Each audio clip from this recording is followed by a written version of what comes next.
Guys, are you really going to be taking financial advice from an unqualified YouTuber?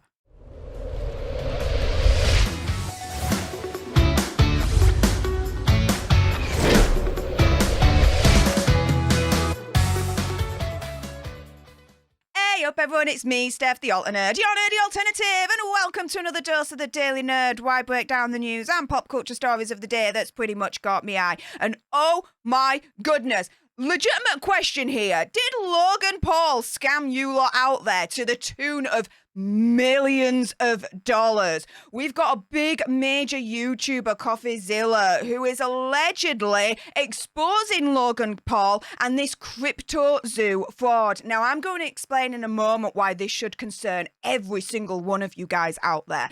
Before I do so, though, a little bit of housekeeping. Firstly, YouTube human reviewer, I see you lurking. I'm not going to say any trigger words or anything that's going to offend your ear holes. And to everyone else awesome enough to have clicked on this video, hi, welcome, how are you doing? If you love news and pop culture stories on the daily served with a little bit of sass and gobbiness, which is basically this, right? Do make sure you click on that subscribe button, like, share, comment down below your opinion, conspiracy theories and whatevers. Also as well, for your consideration, you can always send me a super thanks, which is just below this video right here. And let's jump into this, shall we? So, this first part is from coinedition.com, and yeah, it explains this Cryptozoo game scan, which was touted as Logan Paul's fun game that claimed to enable its users to earn money. It gives me the vibes of a rich quick scheme kind of situation, right? However, literally, after millions of dollars in investor money, users were left with nothing more than stock images of zoo animals. Now, you can follow Coffeezilla at coffeebreak_YT on Twitter. You can also find him on YouTube, and you can watch all 3 episodes in this series, which I implore you to do so, because he does some really, really cracking investigative work on this. I'm just going to give you the cliff notes of it all. Now, initially, he had absolutely promoted this on his podcast, Impulsive. Logan Paul, it was just everywhere on his podcast, showing great excitement, enthusiasm, the whole work on this whole passion project of his, which was Cryptozoo. The purpose of the game for Cryptozoo was to allow people to invest their money and earn passive income whilst they play. Now, the way that they did this was that users would buy these animal eggs that they then bred into animals. They hatched from the eggs to create unique NFTs.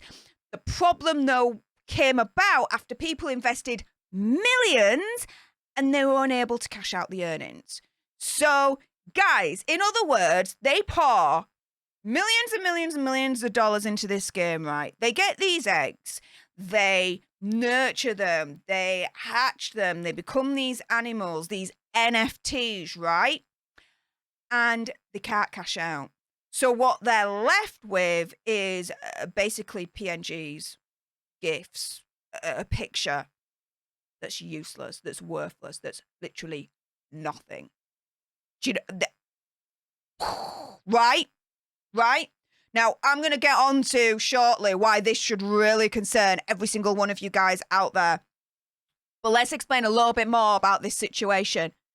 So, Coffeezilla had asked, actually, one of the players, Helicopter Bob, who had lost $7,000 with Cryptozoo, if the passive yield had ever worked for him and if he made any money. And Helicopter Bob replied, quote, "It never worked from the beginning. It wasn't even written into the contract where it showed if you could yield with Zoo.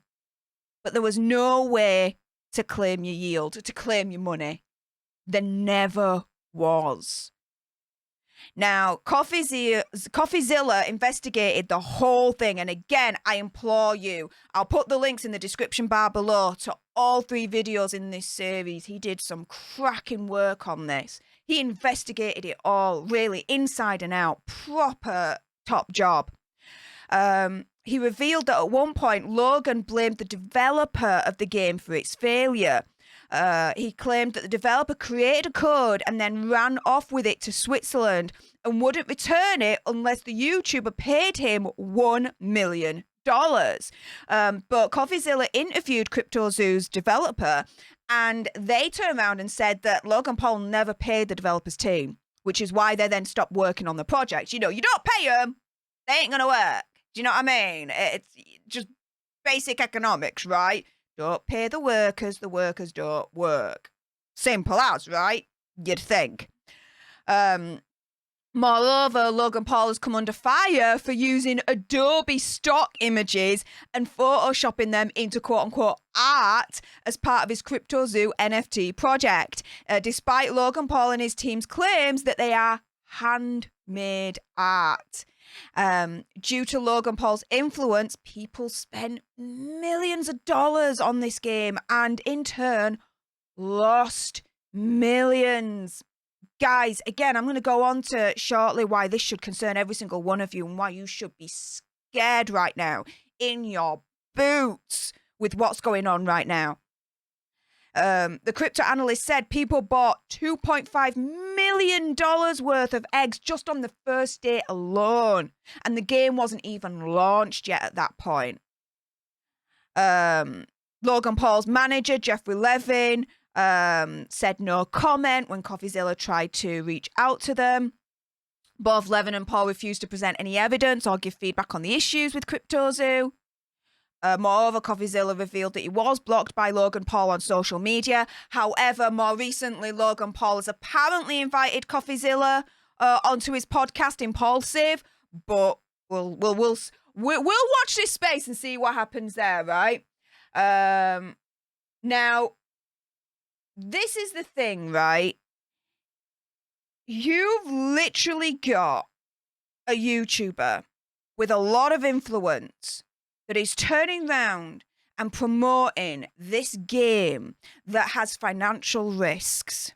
Guys, this is why I am telling you right now, this should be concerning every single one of you out there and why you should be scared in your boots right now.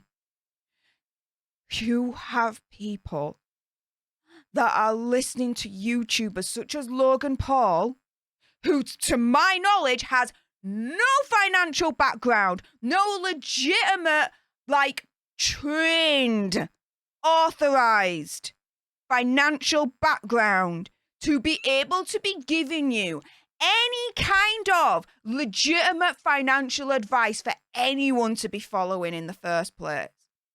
Yet, because of Logan Paul's influence and how big he is, you had people out there that invested millions of dollars into this game and lost in equal measure millions of dollars. Now, this is why it should concern you. At the end of the day, unless a YouTuber can provide the credentials to prove that they are trained to be financial advisors within the financial landscape that they're providing advice in, whether that's cryptocurrency, mortgages, insurance, whatever, yeah? That YouTuber's providing you with advice or pushing a financial product on you that has considerable risk, then I'm telling you right now, do not make a move until you have actually spoken to a legitimate financial advisor. Let this be a warning to every single one of you out there. Never take financial advice or any kind of financial leanings whatsoever from a YouTube that is not qualified to provide you with such information. Because you need to make an informed decision of what you want to do with that money. Yes? You need to know not only the pros, but the cons, yeah? And to my knowledge, Logan Paul is not an authorized, legitimate, accredited financial advisor. Now, I'm not saying he provided advice in terms of this Cryptozoo game, but what he did do nonetheless is he promoted he pushed this Cryptozoo. And because of his influence, people trusted him and invested millions into this and lost in equal measure millions. So before anyone does that same mistake again, whether that be with Logan Paul or anyone else in the YouTube landscape, right? If you see a YouTuber push a financial product that is touted to make you money, yeah? Or provide you with any form of financial advice whatsoever, yeah? But they're not accredited, they are not trained. Guys, again, I implore you, keep your money right where it is, in your wallet, in your pocket, underneath your freaking bed. And do not make a move on it until you actually get independent financial advice. Otherwise, we are going to see stories like this come about time and time and time and time again, like we've seen in the past. And this is just another merry-go-round of this all. When are people going to learn? Stop taking advice or follow YouTubers' lead when it comes to, here's something that's gonna make you money. Don't do it without getting financial advice first. Now, I might be sounding like a broken record right now. I'm repeating myself like a absolute freaking parrot here. But I cannot feel so freaking strongly on this than I do right now. Guys, I'm not going to get into the details, but I work in the financial industry. I have done now for about 16 years, okay? In different sectors of the financial industry. Guys, I know what I'm talking about here. I implore you, always seek independent financial advice. If you are getting any advice whatsoever from a YouTuber that's unqualified, or if a YouTuber is pushing a financial product on you or promoting a financial product on you that is touted to make you money, always seek the advice first before you make a move. Otherwise, you could easily be one of those poor people that have literally lost millions of dollars. Don't you want to take that extra step? Just be that extra little bit cautious and get that advice first that could save yourself so much money? I know I would, guys. But you know what? With that being said, enough with my gob. It's time for your gobs. Comment down below, what do you think to all this? And if you appreciated this video and you want a lot more news and pop culture on the daily served with a little bit of sass and gobbiness, which is basically this, right? Do make sure you click on that subscribe button, like, share, comment down below your opinion, conspiracy theories and whatevers. Also as well, for your consideration, you can always send me a super thanks, which is just below this video right here. And until the next time, you guys, laters.